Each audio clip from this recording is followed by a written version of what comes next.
In this video, I will solve your doubts about how to use Spacedesk on a Chromebook and whether or not it is possible to do this. As you might be aware, Spacedesk is a very simple to use tool.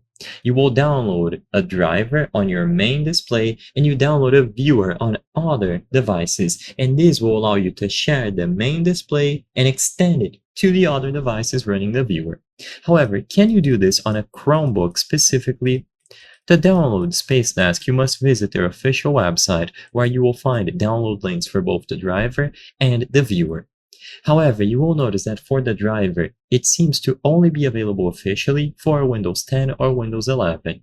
So sadly, the answer to the question in the title of this video is that as it stands today, using the Spacedesk main driver on a Chromebook is impossible. You might be able to get the viewer to work.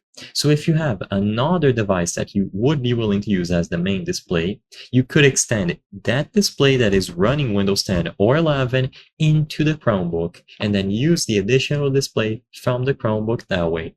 But because the driver only seems to be available for Windows 10 and 11, and most people use a mobile device in conjunction with the driver, this is not going to be possible if that is your case. So if you only have access to the Chromebook and you want to use that as the main display, this is not going to be an option. Someone even asked that on the official forums, and a developer responded, no workarounds are available for connecting Spacedesk viewer installed in Chromebook to a Spacedesk server.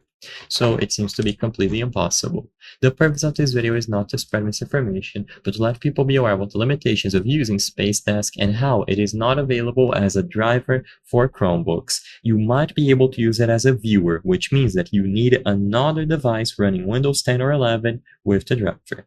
So I hope I was able to help you. If this video answered all of your questions, please consider subscribing. As you can see, according to our channel metrics, 83% of the people watching our videos are not subscribed.